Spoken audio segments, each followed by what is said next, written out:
hora de mais um Flávio Prado Entre Amigos, mais uma entrevista inédita para você, um papo diferente, gostoso, descontraído. Mas antes eu quero agradecer aos nossos queridos amigos, parceiros, patrocinadores, começando pela CrossFox Elétrica, tudo em fios e cabos elétricos com qualificação, com muita qualidade, produtos garantidos para a sua segurança. Alibec Alimentos, aquele alimento diferenciado, aquele salgadinho especial, com embalagens maravilhosas. Alibec Alimentos, a nossa recomendação sempre para você. LuxColor, a tinta da pintura inteligente, aquela que eu uso e aquela que eu recomendo. Falando nisso, Grupo Hall Center, para você que precisa de correias transportadoras, procure o Grupo Hall Center que você vai ter garantia, qualidade e entrega no prazo, que é fundamental. Baltec Brasil, a empresa que mais lança produtos no Brasil. Entra no site da Baltec, você vai conhecer sempre um novo produto, sempre uma nova solução para a sua casa. Atlântica Máquinas. Você quer começar um novo negócio? Na Atlântica você vai encontrar uma máquina maravilhosa. Você vai poder fazer tijolos, blocos, você vai começar um novo trabalho com investimento baixo que vai lhe render muito. Vai por mim que você vai gostar bastante. Premium Ipiranga, para você comprar seu carro novo, para você trocar de carro, para você fazer grandes negócios, e você já vai fazer tudo lá, viu? Tem financeira, tem seguradora, tem tudo. Premium Ipiranga é sensacional, você vai sair de lá com um carro novo, pode ter certeza. Ampla Saúde. O plano de saúde que você está procurando, que você está precisando. O teu plano está muito caro? Procure a Ampla Saúde, você vai ver que você vai conseguir um preço bem legal. A rede apresentada para vocês não é legal? Os hospitais não estão bons, os médicos? Veja a Ampla Saúde que você vai adorar. Qualidade, respeito por você, inclusive preocupação para que você não fique doente. A Ampla Saúde é diferente. Também Churrascaria Debrecht. A Debrecht já está dando show, né? Cresce a toda hora pela alta qualidade. Agora são 5 unidades, hein, da Debrecht. Espetacular. E saudando nossos novos parceiros. A Unidrumon, para que você tenha o seu ensino da maneira mais planejada e inteligente. Os vestibulares sociais são espetaculares. Entre agora no site da Unidrumon e já faça o seu vestibular social. Você vai encontrar aquilo que você precisa, no lugar que você precisa, inclusive com o campus dentro do campo do Corinthians. É sensacional. Unidrumon, nosso abraço ao professor Osmar Basílio, que está agora com a gente aqui no nosso espaço Flávio Prado Entre Amigos. E também a Blue Finance. Blue Finance é uma empresa que vai acertar suas finanças. Sabe, você está ganhando muito dinheiro, mas não sobra. Sabe que você está gastando mais do que você ganha. Você está investindo, a coisa não está rolando? Procure o Júlio Oliveira, o pessoal da Blue Finance. Você vai achar um planejamento que você precisa para que o seu dinheiro possa render realmente de verdade. Está pensando que custa caro? Não custa não. Entra lá no site, você vai ver que o dinheiro que você vai economizar vai pagar a Blue Finance, você vai ter aquilo que você precisa, planejar. O teu dinheiro vai entrar, vai render, você vai fazer tudo o que você quer e ainda vai deixar um investimento para o seu futuro. Bom, agradecendo a todos os parceiros, agradecendo a vocês, nosso convite para que você inscreva-se no nosso canal, deixe seu like, compartilhe e mantenha contato com a gente, fale com a gente, deixe a sua opinião, é muito importante para nós, tá? E vamos agora, então, a mais um convidado especial no Flávio Prado Entre Amigos.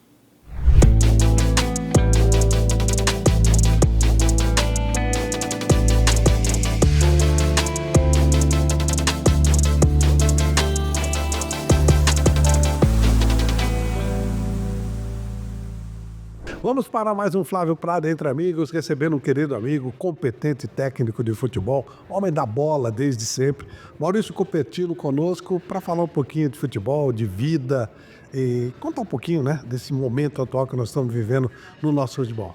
Copertino, prazer te receber aqui, muito obrigado. Obrigado, Flávio, pelo convite, um grande prazer também estar participando do teu programa. Como é que a bola entrou na tua vida? É bem básico, como é?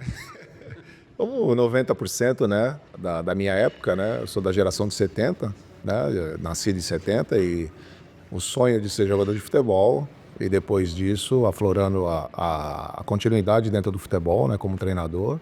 Então a carreira como jogador me fez despertar essa vontade de continuar dentro do futebol. A gente fala que a gente é um jogador raiz e agora também, né, com esse equilíbrio de ter participado dessa geração de jogador e agora com a modernidade, com tudo que vem acontecendo dentro do futebol, desse novo futebol que a gente vive hoje, tentar achar um Maurício Copertino aí bem equilibrado para seguir na carreira. Você jogava na rua, futebol? Jogava na rua, né? Você é de Santos? Eu sou de Santos, né? Então na areia, na verdade, né? Isso, a gente jogava muito, né? Uma das coisas que a gente fala muito é essa falta essa escassez agora de campos de futebol, né? Da várzea, porque realmente antigamente tinha muitos, né? Eu acho que o jogador brasileiro perdeu muito essa identidade, né? De jogar nas ruas, na várzea, enfrentar jogadores com 26 anos e a gente com 14, isso tudo deu uma diminuída muito grande, né, no jogador, no produto brasileiro, né? Eu acho que isso daí também fez uma diferença hoje, quando a gente vê um jogador bem diferente do que era da nossa época. Você jogava na areia ou perto da sua casa tinha campo de várzea mesmo? Tinha, do lado da minha... Eu morava num BNH, né, e lá do lado tinha 3 campos de futebol. Então era sair de casa, deixar o material escolar, a mãe brigando, né, e jogar bola até a noite com os amigos, né, da rua, enfim. Contras, jogo de várzea, o que vinha pela frente a gente, naquela época não tinha internet e não tinha muita condição de estar em casa, né? Então a gente realmente jogava bola o dia todo. Quando você percebeu que dava para você ser um jogador de futebol no nível profissional?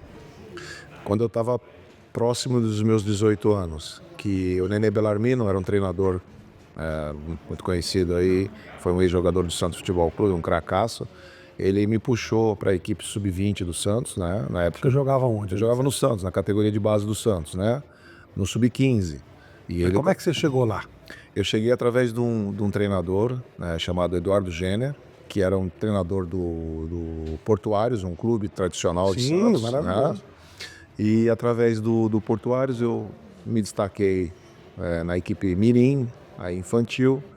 E logo em seguida o senhor Ernesto Marques, era um treinador tradicional também, lá de Santos, né? Me puxou para a equipe do Santos Futebol Clube. E iniciei minha trajetória dentro da categoria de base do Santos, que era bem diferente da de hoje, né?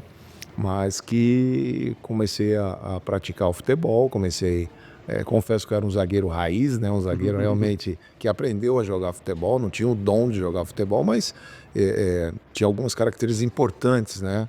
Tinha uma boa impulsão, tinha um jogador de muita força. E logo em seguida o Nenê Bellarmino, ele era o treinador do sub-20, me viu jogar no infantil e me puxou direto para a equipe sub-20. E ali eu comecei a desenvolver muito, jogando com o César Sampaio, que era um jogador que estava com a gente, outros jogadores que eram mais velhos que eu, né, 3, 4 anos. E ali eu percebi que eu tinha condição de, em breve, estar jogando no profissional. Você sempre citou nomes, né, de pessoas e tal. Você na época que ainda tinha o olheiro, o ex-jogador ia lá olhando na várzea, olhando nesses torneios, lá na areia, existiam os olheiros, você foi escolhido por um olheiro? Na grande realidade, né, não deixa de ser, porque o senhor Ernesto Marques, ele tinha um olho muito bom, né, dentro da peneira do Santos Futebol Clube ali, né, era um cara muito qualificado para esse tipo de coisa que acabou um pouco hoje, nos dias de hoje, né? E dentre esses olheiros, o Nenê Bellarmino também era um cara que enxerga muito, via muita várzea. Então eu acredito que na nossa caminhada sempre tem pessoas que nos ajudam, né? E eu acho que essas duas pessoas, dentro do processo inicial da minha formação como atleta, foram muito importantes para mim, né? Porque me deram a oportunidade de estar desenvolvendo as minhas qualidades como jogador de futebol e ter o sonho cada vez mais aflorado de poder um dia chegar e vestir a camisa do Santos Futebol Clube, que era até então era uma situação muito irreal na minha vida, né? Como milhões de jogadores, milhões de pessoas que queriam ser jogador de futebol, eu achava que seria muito difícil, mas que quando cada vez mais eu me aproximava dos meus 20 anos, eu via que seria possível, pelo fato de onde hoje está, o que as pessoas falavam. Então isso tudo nos dava muita motivação para poder continuar a nossa trajetória. Há mais um detalhe que você falou, eu era raiz e eu fui me aprimorando. Para você chegar nesse aprimoramento, alguém te viu e viu que você poderia ser aprimorado, que é uma outra situação, né? O Lúcio conta que ele foi pescado pelo Internacional depois de jogar um amistoso contra ele de perder de 10-0. Ou seja, o time dele tomou 10 gols, mesmo assim alguém viu virtudes dele. Esse tipo de captação ainda é possível? É mais difícil, né, Flávio? Mas eu acho que sim, né? Eu acho que hoje as coisas mudaram muito dentro do futebol, principalmente no processo de captação, né? Hoje em dia, para você com 20 anos ser captado por alguma equipe é muito difícil. Geralmente, esses profissionais eles vão buscar lá na 14 anos, 13 anos, quando o menino está realmente se destacando, né? Porque não dá tempo hoje, né? O jogador com 16 anos já está fatiado dentro do clube, né? Porque como se for um grande jogador, um talento assim raríssimo, com 17 anos já é vendido para a Europa, né? E eu acho que ainda existe, mas é mais difícil. Eu acho que o processo da minha época era muito mais natural isso acontecer, né? E lógico que teve pessoas que me ajudaram muito, né? Mas eu acho que até o processo do meu produto final não terminou com 20 anos. Eu tive que ser emprestado para as duas equipes do interior para poder desenvolver.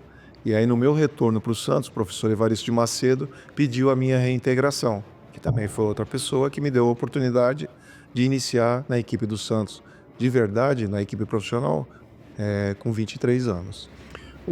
Você viveu todo esse processo e hoje você é um treinador e, portanto, você também precisa ajudar a tentar enxergar alguém que possa ajudar o seu time, a montar o seu time. O Brasil perde muito talento, tem muito jogador que poderia ser um grande jogador e de repente está trabalhando num banco, está trabalhando no Uber. Isso não estou desmerecendo, não é uma profissão. Mas aquele cara que poderia ter sido um grande jogador ficou desperdiçado porque a gente não tem observação. Muito bom você ter tocado nesse assunto, né? Porque realmente isso aí é um processo que acontece todos os dias, né? Vários jogadores talentosíssimos que eu conheci, principalmente na seleção brasileira, quando eu trabalhei lá de 2013 a 2015.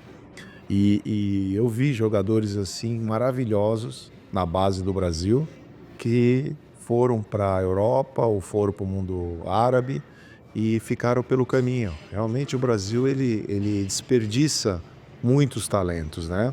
E além disso, como está acontecendo um processo invisível que pouca gente toca no assunto, que são as seleções que captam jogadores brasileiros, que levam jogadores para o país, jogadores geralmente com 18 anos, né, para participarem de um processo meio seletivo, só que é uma oportunidade meia camuflada para poder recrutar esses jogadores para suas seleções, naturalizarem os jogadores e participarem das suas seleções. E acaba o jogador ficando em outro país. Isso aconteceu muito na minha época de seleção brasileira, que nós fomos atrás de vários jogadores, o Andréas Pereira, o Rafinha, que era o filho do Mazinho, que estava sendo quase naturalizado como o irmão dele, o Thiago, na seleção espanhola, e vários, o Henderson, que a seleção de Portugal queria naturalizar, vários jogadores que eu posso citar aqui para você, e isso acontece muito ainda hoje, né, no futebol brasileiro, e é um desperdício, né, porque realmente nós, além de estar perdendo esses jogadores para as nossas seleções, nós estamos reforçando outras equipes aí mundo afora. E você já está falando de um processo de um cara que já virou profissional. Imagine quanta criança, quanto garoto.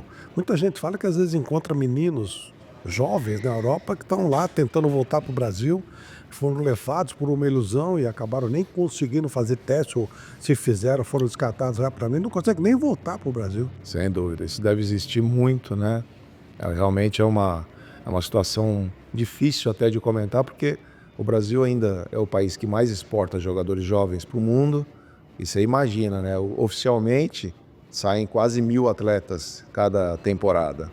Fora esses que tentam a sorte aí, que são levados por empresários, são abandonados, enfim, e acabam ficando pelo caminho de verdade.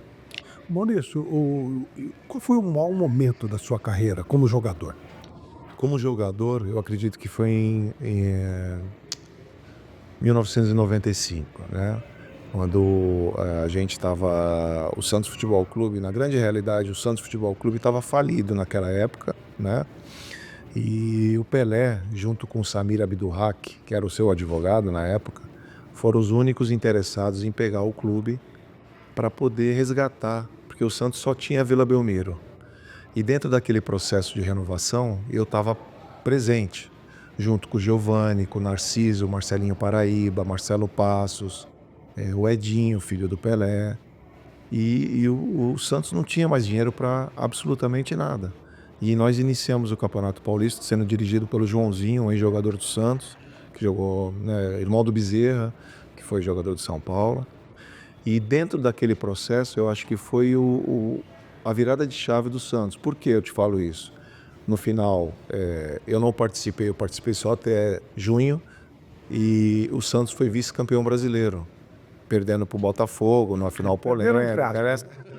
Perdeu oficialmente. Pelo Márcio Rezende, todo mundo sabe dessa história. E depois dessa temporada, o Giovani foi o grande jogador da temporada e foi vendido para o Barcelona. E com o dinheiro do Giovani, conseguiram fazer o CT do Santos, que hoje, né, foi a grande virada. Todo mundo fala que foi na época do Robinho, do Diego, que também foi um momento importante, só que com a venda do Giovani para o Barcelona, o Santos conseguiu se reestruturar financeiramente e conseguiu montar o seu CT de treinamento, que até então não tinha nada, a gente treinava coletivo na praia, né? Então, eu acho que esse momento na minha carreira como atleta foi muito importante. Uma, porque eu era um jogador do Santos Futebol Clube, nascido e criado ali dentro, e eu vi que eu fui importante dentro desse processo, né? E uma satisfação pessoal de um sonho que eu tinha de ser jogador profissional, vestir a camisa que eu torcia e enfim, eu acho que ali também de ter um pouquinho de consciência que o Santos mudou a chave e hoje, né, lógico que tem ainda seus problemas, suas dificuldades, mas o Santos já é um clube mais bem estruturado em relação às suas estruturas físicas. Conta um pouquinho pra gente como é que era treinar na praia. Hoje é um negócio meio, né? Imagina, esse time já quase profissionais, né? O moleque da base que logo vai se transformar em profissional. Como é que era isso? Não, você imagina, eu tinha um rapaz que levava as traves, nós íamos correr, porque não tinha lugar para correr no campo da Vila Belmiro, quando chovia, era um lamaçal e era proibido treinar. Então nós íamos para a praia, fazíamos o trabalho físico, né? Corria do Canal 4 até Iapochá, e depois a gente, junto com alguns massagistas, montava o campo e a gente treinava no campo na praia, porque não tinha lugar para a gente treinar. Então a gente fazia coletivo, a gente fazia chute a gol, os zagueiros iam fazer cabeceio. Era um time praticamente de várzea, né? Esse processo que você está falando, você já falou você, César Sampaio, quem mais participou? O Sampaio não participou disso. Quem participou foi eu, Giovani, o Jameli, que tinha acabado de chegar de São Paulo e participou daquele ano. Foi uma peça importantíssima. Marcelo Passos, o Edinho. O time principal fazia isso? O time principal. Eu achei que era só a base, o time principal. Não, o time principal. Aí ficaram os remanescentes. O Galo, o Ranielli, ficou o Macedo, ficou o Gilberto, goleiro, que era do São Paulo, que na época teve uma troca do Axel por esses 3 jogadores. Tinha o Dinha, né? Então, assim, foi um processo realmente que era... Se você viu o Santos naquela época, você falava, pô, é um time de várzea, porque você imagina esses jogadores carregando bola, carregando tudo, montando o campo, treinando, depois desmanchando. A gente era tudo moleque. Esse era o time vice-campeão brasileiro, treinava assim. Exatamente. E aí, no meio do ano, teve um ajuste, né? Porque naquela época, primeiro semestre era o Campeonato Paulista, segundo semestre era o Campeonato Brasileiro, né? Esses Libertadores, ninguém dava muita importância para esse tipo de competição, né? Copa do Brasil, enfim, eram as 2 competições principais. Então, teve o final, nós chegamos à semifinal contra o time da Portuguesa de Desportos, foi uma equipe belíssima, que fez a final contra o São Paulo, se eu não me engano, e a gente perdeu na semifinal para a Portuguesa. E foi esse time que não tinha praticamente nada no Santos. A gente treinava na praia ou no BC, que era o quartel que o general cedia, porque o filho dele estava treinando com a gente. E o pessoal, as pessoas passavam, elas paravam. Paravam. Mas eles não perturbavam ninguém. Não, a torcida parava, era diferente, né, Flávio, naquela época. Aí via o Giovani, molecão, via o Edinho, todo mundo queria tirar foto porque era o filho do Pelé, não porque, né, e depois se tornou um grande jogador, um grande ídolo da equipe. mas a gente não era conhecido. Porque os mais conhecidos eram o Galo, era o Macedo, eram jogadores que tinham já participado 93, 94 e ficaram, né, pela proposta do Pelé de continuar a mesclar com os jovens jogadores. E o Marcelinho Paraíba, o Santos não tinha dinheiro para comprar, acabou perdendo para o São Paulo. E ficou o Giovani, ficou o Narciso, e era esse o time, Jameri, Marcelo Passos, e foi indo assim. Você chegou a encontrar o Pelé? Cheguei. Como é que foi a primeira vez? Nossa Senhora, emoção gigantesca. Lembra quando ele fez os 50 anos dele? Eles treinaram na Vila Belmiro, né, junto com o Rivelino, com aquela seleção maravilhosa de Master, né? Cafuringa, pô, me lembro muito bem. Eu era sub-17 do Santos. Então a gente foi disponibilizado para quando precisasse fazer coletivos, a gente ir treinar com eles, né? Porque eles estavam treinando, se preparando para o jogo de 50 anos do Pelé que ia ser na Itália. Pô, a primeira vez que ele entrou no vestiário foi, pô, ver o Pelé de perto assim, né? Aquela... Dividir vestiário. Nossa Senhora, era uma coisa assim, para nós era surreal, né? E entrava o Pelé, naquela época entrava toda a imprensa, né? Junto. Pô, entrou mais de 20 fotógrafos, 30 jornalistas. Foi assim, eu fiquei olhando para ele assim, ele veio cumprimentar, eu falei, pô, caceta, cara, né? Realmente ele tinha esse poder, né? Onde ele chegava, ele paralisava mesmo, porque era um cara, assim, que todos nós ali, que tivemos a oportunidade de escutar, né? Eu não vi ele jogar, mas realmente foi um ícone mundial aí para realmente um extra classe, né? Quando você chegou na sua casa, o que você falou? Pô, eu falei pro meu pai e pra minha mãe, falei, pô, conheci o Pelé. Meu pai, mentira, conheci o Pelé, você tá louco. Falei, conheci, pô, ele tocou na minha mão, fiquei no vestiário com ele, depois nós fomos treinar. Pô, tinha até medo de tocar nele, né? Falei, pô, se eu escorrego e machuco esse cara aí, acho que... Você marcou ele, né? Marcamos ele, mas, pô, eu tinha um medo danado, né, de tocar nesse cara, pô, pelo amor... Não só nele, Rivelino, os caras todos daquela época eram... É muito respeito que a gente tinha, né? Não tinha celular para registrar foto, né? Se tivesse... Se bem que a gente também tinha muita vergonha, né, Flávio? Diferente do pessoal de hoje. Quando a gente entrava no vestiário, a gente não queria nem perto desses caras aí, né? Realmente foi uma geração maravilhosa, né? E eu tive o privilégio de nascer em Santos, um time que eu escutei de falar. E hoje eu tenho o privilégio de estar lá em Santos e ver o Clodoaldo, vi o seu Coutinho, Dorval, seu Lima, seu Edu. Pepe, né? Que tá seu vivo, Pepe, graças a Deus. Sim, ícones mundiais de grandes ídolos do futebol, né? Que realmente foram, né? Maurício, hoje mudou. Você falou, naquela época a gente tinha medo, então hoje você é treinador. A relação é diferente do jovem de hoje com quando você era jovem com os outros jogadores? Mudou bastante em relação a todos esses processos que eu estou te falando, desde a transição do jogador da base para o profissional, desde os jogadores que começam a se destacar no profissional em relação aos outros jogadores que já têm uma história, mudou bastante, né? Hoje, melhor ou pior essa mudança? Para uns melhor. Outros eu acho que eu respeito muito essa hierarquia, sabe? Eu acho que quando você é um cara que inicia seu processo dentro do profissional, você tem que manter os pés no chão, né? Mesmo que você seja um grande jogador, mas tem outros jogadores que às vezes não têm o mesmo talento que você, mas tem uma história muito grande dentro do clube e você tem que respeitar isso, né? O cara de 30 anos, os caras que são mais, que a gente fala, mais cascudo, né? Dentro do plantel. Eu acho que essa hierarquia dentro do meu processo como treinador eu respeito muito. Quando eu vou nos clubes, eu sempre comento isso, falo para os jogadores terem um pouquinho mais de respeito, né? Deixarem as coisas acontecerem naturalmente em relação aos processos. E eu acho que isso tudo foi mudando no decorrer do tempo. E principalmente com esse lance da internet, eu acho que realmente mudou muito, né? Mas que tem que ser respeitado agora do jeito que está, né? O Falcão, Paulo Roberto Falcão, genial. Tem uma frase, a gente sempre repete porque ela é muito legal, muito icônica, né? O jogador de futebol morre 2 vezes. Quando ele morre de verdade e quando ele para de jogar futebol.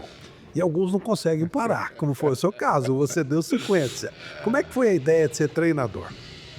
Na grande realidade, assim, isso é um processo realmente que é difícil, acontece, né? É difícil, né? Eu não consegui até hoje. Na grande realidade, eu acho que são, na minha vida, são três fases, né? A de terminar como jogador, depois iniciar, na minha cabeça eu achava que eu teria que começar como auxiliar para aprender algumas coisas, né? Foi o que eu fiz e tive um grande sucesso dentro dessa trajetória como auxiliar. Eu fui muito bem requisitado dentro dos meus trabalhos, nunca estava desempregado, sempre estava em alguns processos importantes, né? Participando de grandes equipes do futebol brasileiro. E aí eu agora estou tendo que parar para poder iniciar meu processo como treinador, né? Então, na realidade, eu não tive muita dificuldade quando eu parei de jogar, porque eu estava muito bem definido na minha cabeça que eu gostaria e queria continuar como treinador. Porque eu achava que, diante da minha carreira como jogador, eu vi ótimos profissionais, mas também eu vi alguns profissionais que eu não concordava muito. E eu achava que deveria ser de uma postura melhor, com um trabalho melhor, com treinos melhores. Então eu fui fazendo dentro da minha cabeça com 30 anos já uma reflexão sobre isso. Quando eu parei de jogar, foi muito fácil para mim. Eu não tive nenhum problema em relação a esse tipo de... E eu sei que você está perguntando isso porque realmente tem muitos profissionais que têm uma grande dificuldade, né? Muitos jogadores de parar e recomeçar uma outra trajetória ou dentro do futebol ou na vida, né? Acabam se perdendo. Até outro dia eu vi uma entrevista do Ronaldo Fenômeno falando sobre isso, da questão de alguns profissionais terem sérios problemas com droga, com álcool, nessa transição, né? Graças a Deus eu não tive esse problema. Como eu te disse, eu estava muito bem definido do que eu queria, só achava que para mim virar um treinador, eu teria que aprender um pouco mais na contextualização do futebol. Eu achava muito pouco, muito raso, eu só ter sido jogador e passar. Porque eu não... Isso é um exemplo clássico, porque quando a gente para de jogar, que você entra no campo para dar um treino, meu primeiro treino, eu me lembro que eu não sabia absolutamente nada. Como conduzir o processo dentro do campo, que é diferente quando você é jogador e você passa a comandar. No caso, eu estava como auxiliar. Então, essa readaptação foi realmente um processo legal, bacana, mas que eu achei que foi necessário para a minha formação como treinador. Você tinha uma liderança como jogador, isso ajudou bastante, obviamente. Quem foi o primeiro que te deu uma oportunidade como auxiliar técnico? Nenê Belarmino. Olha que legal, que ele te captou. Ele me captou lá na base do Santos e depois ele foi para o Sertãozinho e me deu uma oportunidade como auxiliar técnico em 2007. E ele foi um anjo da guarda, esse cara, na minha vida, né? Realmente ele iniciou meu processo como jogador de futebol e como treinador. Esse foi o ano que o Sertãozinho veio para a primeira divisão, você destacou? Isso. Foi legal aquilo. Foi legal, foi bem legal. Ele teve a oportunidade e me deu a primeira oportunidade como trabalhar em comissão técnica, né? E então foi muito bacana. E depois? E eu estava trabalhando com ele há 4 meses. E eu tinha feito estágio com 3 amigos que viraram treinadores, que foi o Mancini, Sérgio Soares e o Alexandre Galo. Os 3 eu fiz estágio. E os 3 me convidaram para ser auxiliar. Estágio, você quer dizer? Estágio naquela época, Flávio, porque a gente não tinha curso. Não tinha. Né? Não tinha curso. Uhum. Então o que eu pensei? Eu vou começar a acompanhar profissionais que já estão como treinadores. O Mancini estava no Paulista de Jundiaí, o Sérgio Soares estava no Santo André e o Galo estava no Santos.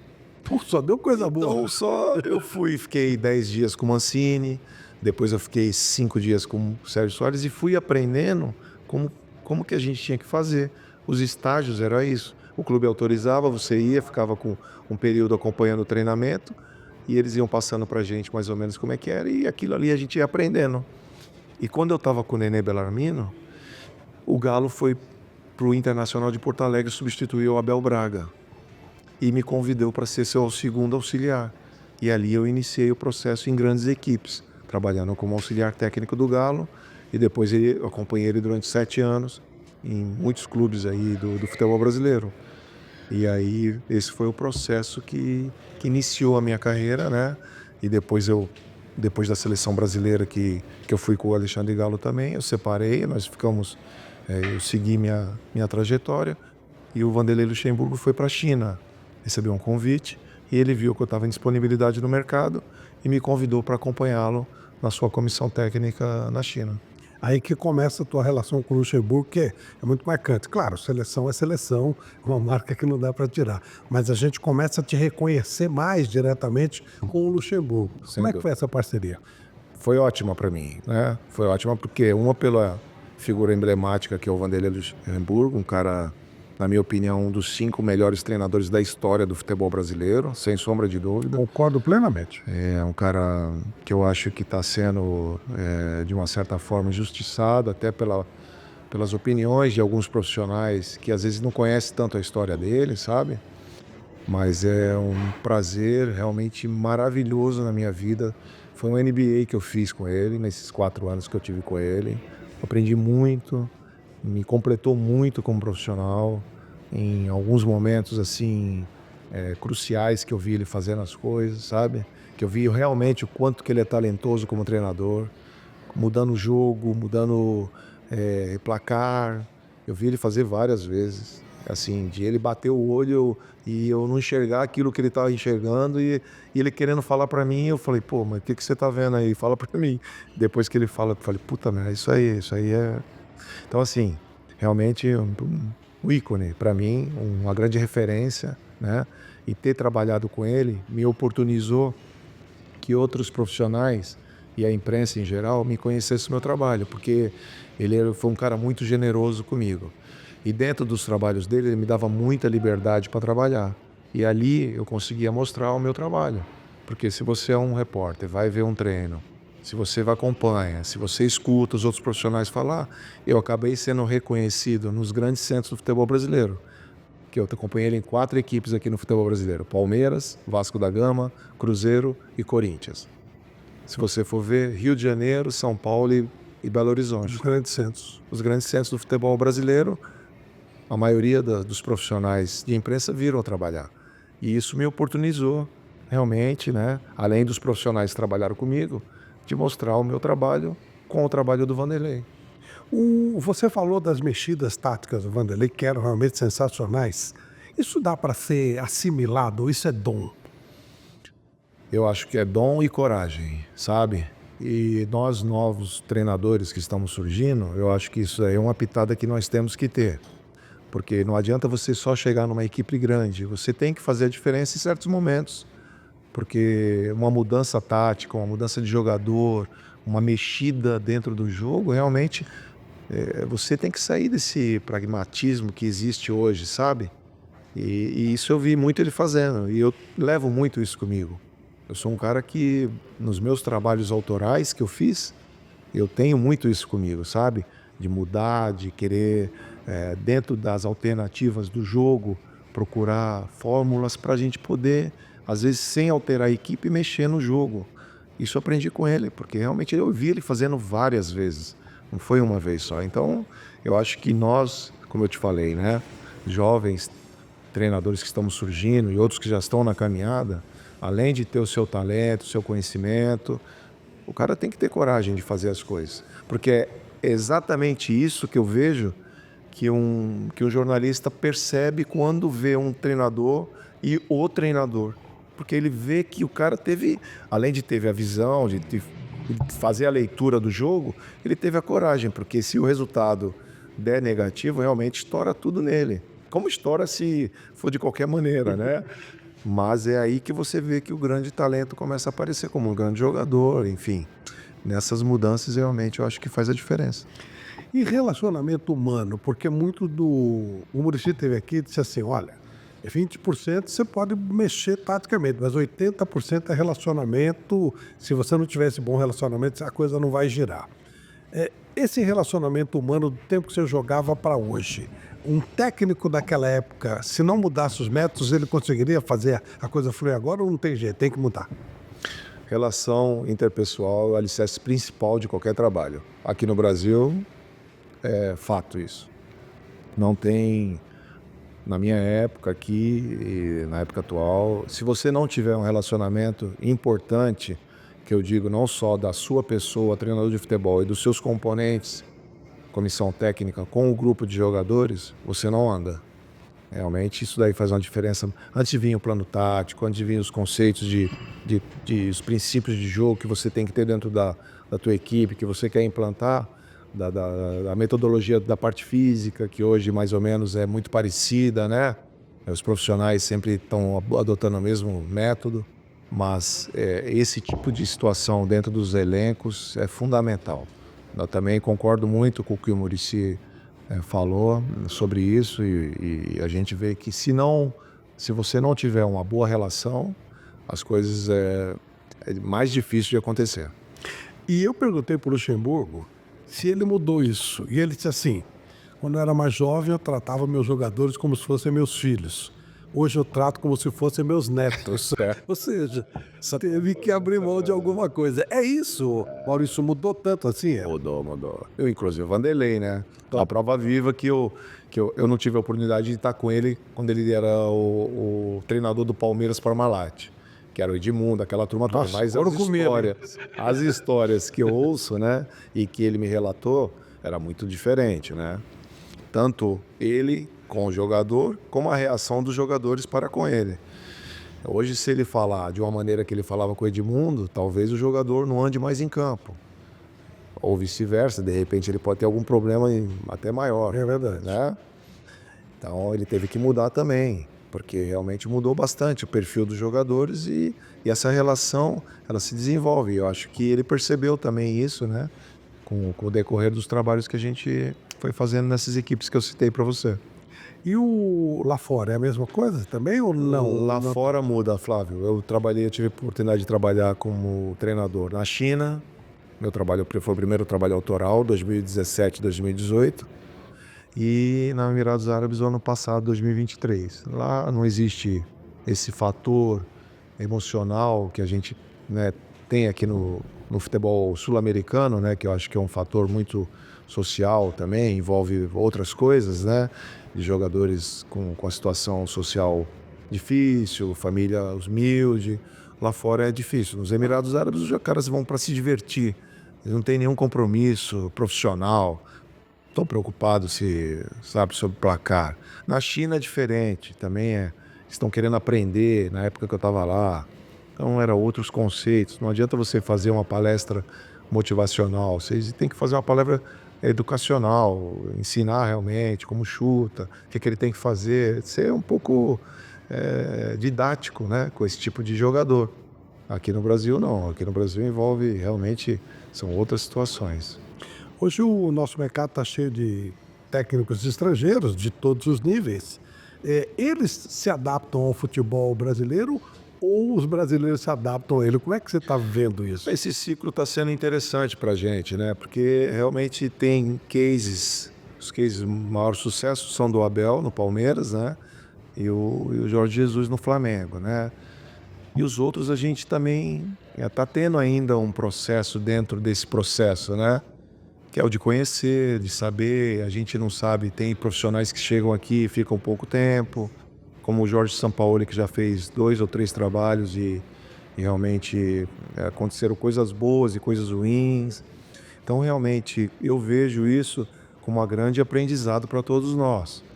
Mas que quando apareçam oportunidades para nós, jovens treinadores brasileiros, que a gente possa aproveitar de uma melhor maneira, porque essa competitividade vai existir sempre agora no Brasil.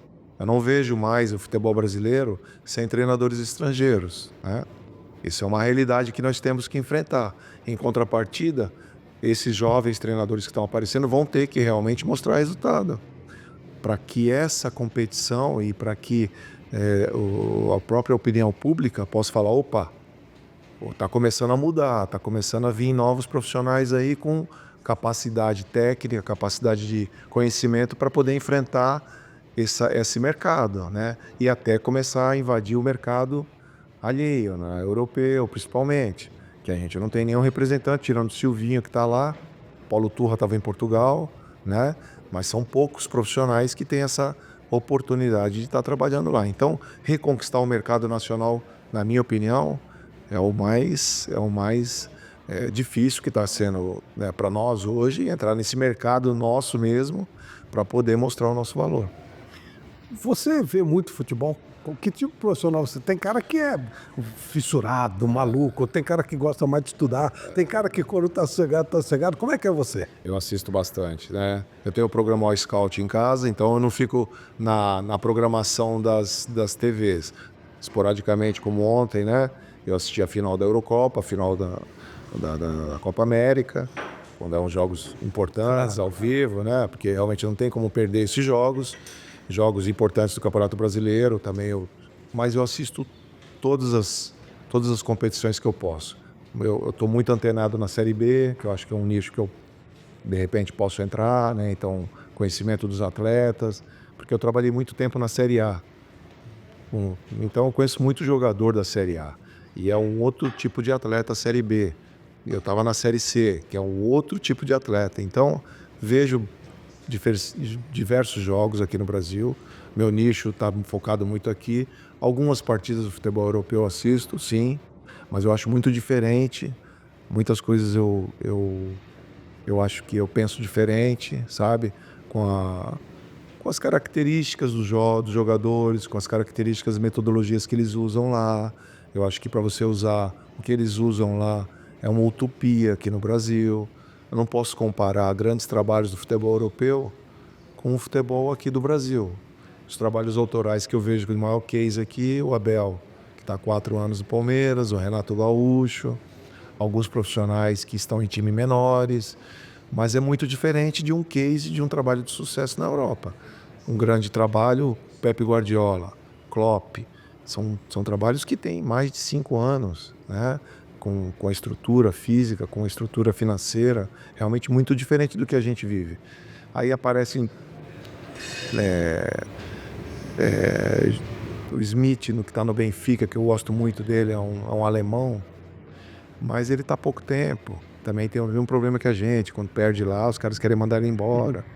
Então, são situações diferentes, que às vezes eu vejo profissionais comparando e eu vejo que não tem como você comparar, é diferente. Aqui no Brasil, você não fica, a média de você ficar do treinador brasileiro é de 4 meses. Os caras não deixam nem você terminar o ciclo, nem a temporada, que seria o mínimo para você ser avaliado. E é muito, na minha cabeça, eu penso um pouco diferente. Mas vejo jogos europeus, mas o meu foco principal é no trabalho que eu quero entrar, que é no mercado brasileiro. Até onde dá para usar tecnologia no seu trabalho? A tecnologia hoje ela entrou realmente de uma maneira que hoje os departamentos dentro dos clubes são muito fortes, né? Eu uso, mas eu priorizo muito a nossa equipe, sabe? Eu vejo as equipes de adversário, eu acho que é importante a gente analisar, mas a tecnologia para melhorar a minha equipe é uma coisa que eu não abro mão. Eu acho que isso tudo dentro do processo de evolução. E quando a gente fala em trabalhos rápidos, que não te dá muito tempo, eu acho que quanto mais a gente usar as situações tecnológicas para poder melhorar a nossa equipe, já que você só vai continuar na equipe se você ganhar. Eu olho para o adversário, sim, lógico, não vou ser nenhum hipócrita de falar que não vou olhar para ele, não, eu olho porque é uma questão de você conhecer o adversário, mas eu uso muito para melhorar individualmente os meus jogadores. Que eu acredito que você melhorando o jogador tecnicamente, todo o processo que você tem na sua cabeça na parte tática melhora. Porque se você tiver as suas ideias como jogo, tiver todo o seu plano tático e não tiver as pecinhas para poder executar com um passe, com uma jogada ensaiada, com jogadores cognitivamente melhores, você não vai conseguir desenvolver o teu trabalho. Você falou uma coisa bem interessante, que você, quando você estava pensando em ser treinador, você tinha treinador bom e treinador ruim, e aí você ficava observando os dois lados. Você chegou a aprender com erros dos outros? Muito, pô. É o que a gente mais faz, pô. Pô, isso eu não vou fazer nunca. Mas, quantas vezes já falou isso, né? Porque você viu o cara... Pô, isso não é absurdo o que esse cara fez. Muito, muito. Na minha vida já...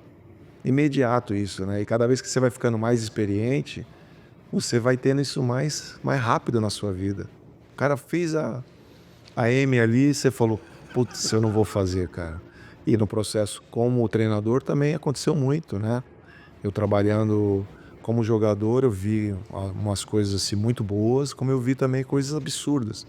E dentro, como eu te disse, né, desse meu processo, quando eu mudei, eu fiz a transição de jogador para treinador, eu tenho o meu protocolo, mas eu acho que eu estou me desenvolvendo, porque o treinador de futebol, ele precisa trabalhar para você poder ir desenvolvendo as suas ideias. É um processo normal. Quanto mais você exerce a sua função de jornalista, mais você vai ficando seguro daquilo que você pensa e age. Então, é a mesma coisa no meu processo, como o processo de qualquer treinador. Eu acho que quanto mais você trabalha, mais você treina, mais você experimenta, as coisas vão ficando mais claras dentro do teu processo. O modelo positivo para você é o do Luxemburgo? Claro que outra época, outra situação. Você mesmo disse, nem o Luxemburgo faria hoje o que ele fez do Palmeiras naquela época. Mas a tua base de ideia de futebol é o Luxemburgo? Ofensivamente, o Vanderlei é um cara muito agressivo, né? Sem dúvida nenhuma, ele tem umas ideias muito, muito bacanas em relação principalmente a nossa característica de jogo, a do Brasil, né? Então isso daí realmente está muito forte dentro de mim, né? Uma das coisas que eu vi, que antes eu não gostava muito, mas depois que eu vi o Muricy jogando no 3-5-2 com o São Paulo, dava liberdade muito grande para os seus laterais, né? E ele tinha jogadores fantásticos ali, né? Que faziam aquilo muito bem, que também me desenvolveu. As plataformas táticas do jogo, quando você vê um profissional tendo um case de sucesso e você começa a visualizar aquilo, você acaba pegando um pouquinho das características. Aqui no Brasil não tem como ser diferente, né? Agora, no processo do Abel, você vê ele jogando, né, com os jogadores que ele tem, as peças, como ele faz, o que ele tem feito em relação à mudança tática com os jogadores que ele tem na mão, que é diferente de quando a gente estava no Palmeiras e saímos, que ele entrou. Então, uma série de coisas que a gente vai se moldando como treinador. Você falou ofensivamente, Vanderlei, e defensivamente? Você tem algum modelo, algum padrão que você fala, pô, esse é o ideal, nem sempre dá para fazer, claro. Defensivamente, pela escola que eu tive a oportunidade de ver, né? Eu acho que o Tite ele faz um trabalho tático defensivo muito importante, sabe? O Flamengo tinha antes de ele chegar lá, sofria vários gols e diminuiu muito essa incidência de tomar gols, né? Pela escola que ele tem, o Tite é um cara muito ligado com o Ancelotti, pela escola italiana. Ele vem de uma escola italiana que, na minha opinião, realmente são fantásticos. Quando eu tive a oportunidade de estar lá com o Mancini que é treinador da seleção italiana, né, ex-jogador, e eu acompanhei ele 10 dias na Inter de Milão, quando ele era treinador. O seu auxiliar era o Silvinho, que hoje é o treinador da Geórgia, e ele Da Albânia. Da Albânia, desculpa. E a gente acompanhou o trabalho lá do Mancini. E depois, trazendo aqui para o Brasil, eu fiquei 10 dias com ele lá, eu vi que as escolas do Tite, do Mano, eram muito pautadas em cima da escola italiana. E realmente me aguçou muito isso dentro de mim, e eu pratico muito da fase defensiva que a minha equipe tem em cima desses trabalhos. Você viveu uma época, a gente fala anos de ouro, os anos 70, talvez seja um pouco exagerado, se a gente esticar mais ainda tem muita coisa interessante, e hoje tem também a sua beleza, cada hora tem, cada tempo tem a sua beleza. Qual o maior jogador que você viu jogar? Que eu vi jogar? Que você jogou contra. Miller. Miller? Por quê? Sensacional o Miller. O Miller foi o jogador mais inteligente que eu vi jogando contra. Não tinha como marcar o Miller. Ele era um jogador realmente completo. E cada vez que ele foi ficando mais experiente, ele foi ficando mais completo. Porque não dava tempo de você chegar nele, porque ele era muito inteligente. Quando ele via que você era um jogador de força, que chegava, ele tocava muito de primeira. Aí você falava, ele vai tocar de primeira. Dava 2 metros para ele dominava e virava contra você. Era uma situação assim, foi o jogador mais difícil e completo que eu vi jogar. Legal, coisa. É difícil, né, gente? Eu concordo com você. Falo que o Miller foi. Pô, o Miller ele foi um genial quando era atacante, para ver jogar de meia aqui atrás também. Uma coisa impressionante. Sensacional o Miller. E outra, ele nasceu numa geração onde tinha Careca, Romário, né, Bebeto. Pô, era difícil de ele Se jogar. destacou, né? E ele foi realmente, ele era um jogadorzaço. E cada vez que ele foi ficando mais experiente, né? Que é a época até do Vanderlei no Palmeiras, na segunda passagem do Vanderlei, que ele fazia meia com o Rivaldo e deixava o Djalminha junto com o Luizão na frente, que foi um ataque espetacular, fez mais de 100 gols no Campeonato Paulista, né? E o Vanderlei fala pra mim até hoje que foi a maior equipe que ele viu jogar futebol. Ele falou, Maurício, ele não dava pra marcar os caras, né? E realmente era de verdade mesmo, eram jogadores realmente excepcionais. Uma das maiores duras que eu tomei em 34 anos de Jovem Pan foi por culpa do Miller. Ah, é? Porque o Miller voltou pro Palmeiras e eu, como comentarista, ele faz essa mudança de visão. E aí entra para fazer um comentário e tu assim, o Miller é sacanagem. Naquela época era mais.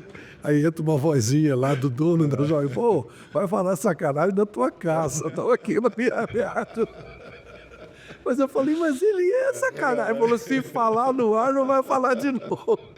Porque realmente, eu estava, meu Deus do céu, o que esse cara tá fazendo, pô? É verdade, é verdade. E engraçado, ele não virou treinador, né? Não virou. Eu tenho uma tese para isso. Esses caras muito extra classes, cara, eu não sei se ele conseguia ser treinador, porque realmente um exemplo, o jogador de hoje, o Miller, ele recebia uma bola com esse corpo direcionado que a gente fala hoje, né, para já direcionar, ele fazia isso naturalmente. Eu acho que ele vê nos jogadores hoje, o cara receber a bola e tocar para trás, dentro dele vinha o ex-jogador. Ele não conseguiria dar dura no cara pra caramba, ele ia se estressar muito, né? Ele, Falcão, Zico, esses caras, eles devem ver coisas assim, falar, pô, é tão fácil pra mim, esse cara não consegue fazer isso. Não? Você sabe que eu tive a oportunidade, a felicidade, né, de conversar várias vezes com o Pelé, bastante tempo, e era impossível entender o que ele falava também. Porque era simples, né? Uma vez ele queria me explicar uma saída de jogo, ele foi ficando irritado, ele pegou o papel e escreveu. Eu falei, mas pô, ele falou assim, mas é tão simples. Eu falei, pra você, né? E aí ele começou a rir. Por isso que não dá. Realmente você tem razão. O cara, ele tem um entendimento anormal e aí, pra ele, o que é normal, pros outros é anormal. Aí fica difícil, né? Sem dúvida nenhuma. Isso aí eu fico pensando nisso. Uma vez eu estava conversando com o seu Coutinho, na hora que ele era vivo. Nossa, genial. Que é também um extra classe. Muito. Como centroavante, também um dos 5 melhores da história do futebol mundial. Verdade. Estava conversando com ele. Na época eu era observador técnico da seleção brasileira. E eu fui na Vila Belmiro, que eu ia assistir um jogo de sub-20. E ele estava em frente, aquele bar que tem em frente à Vila Belmiro, tomando um Guaraná sozinho. Pô, eu falei, não posso perder a oportunidade de sentar com esse cara e trocar uma ideia com ele. Na época o Neymar estava surgindo no Santos, né? E aí a gente conversando, ele falando de mim, a gente falando sobre várias coisas, né? Eu falei, seu Coutinho, o Neymar, né? Que hoje é um grande jogador, tá surgindo aí no futebol brasileiro. Na sua época, ele jogaria no Santos Futebol Clube? Aí ele é um cara muito irreverente, o seu Coutinho. Era, né? Muito irreverente. Aí ele assim, ô Pertino, talvez no gol. Talvez no gol. Aí, sim, eu sei que ele falou brincando, mas realmente era uma situação diferente. Esses caras realmente foram... Eu não sei se eles têm tantos jogadores desse nível, não consegue ver mais jogador de jogo de futebol hoje, né? Porque ele fica tão irritado, né? Imagina o Romário no banco do América, né? Assim, ele vendo os caras fazendo assim. Você falou de Coutinho, eu lembro de uma história que o Coutinho ele não chutava forte, ele só empurrava a bola para dentro do gol. Aí eu falei para ele, por que você faz isso? Ele falou assim, por que você fazia isso? Ele disse, porque quando eu comecei a carreira, teve uma foto, um goleiro, Orlando, da Portuguesa, eu chego na cara do gol e dou um chutão e eu bato no Orlando e a bola volta. Aí meu treinador me chamou no dia seguinte, acho que era o senhor Antoninho, e falou, tá vendo essa foto? O Orlando tá com o olho fechado. Você chutou em cima dele, não foi ele que pegou a bola. Olha o cara e toca do outro lado. Aí ele falou, quando eu aprendi a fazer isso, para que eu vou arriscar chutar forte? Eu só empurro. Olha a genialidade. Aperfeiçoou a informação que teve. E simples, né, Flávio? Para eles, né? Simples para eles. Vai colocar qualquer jogador. Nossa Senhora. Maurício Convertino, muito obrigado por abrir um espaço na tua agenda para a gente conversar. Prazer muito grande conversar com profissionais do teu nível, que conviveu sempre numa alta roda, agora está procurando um espaço como treinador e seguramente vai conseguir, porque você tem uma bagagem, uma vontade, uma inteligência que vão dar naturalmente em grandes momentos lá na frente. Prazer em falar com você mais uma vez. Obrigado, Flávio, pela oportunidade, né, pelas palavras e a gente está na nossa caminhada sim, né, aguardando essa oportunidade e quando o cavalo passar a gente montar, né, e seguir nossa trilha. Muito obrigado. Valeu. Flávio, para mim fica por aqui. Um abraço, tchau.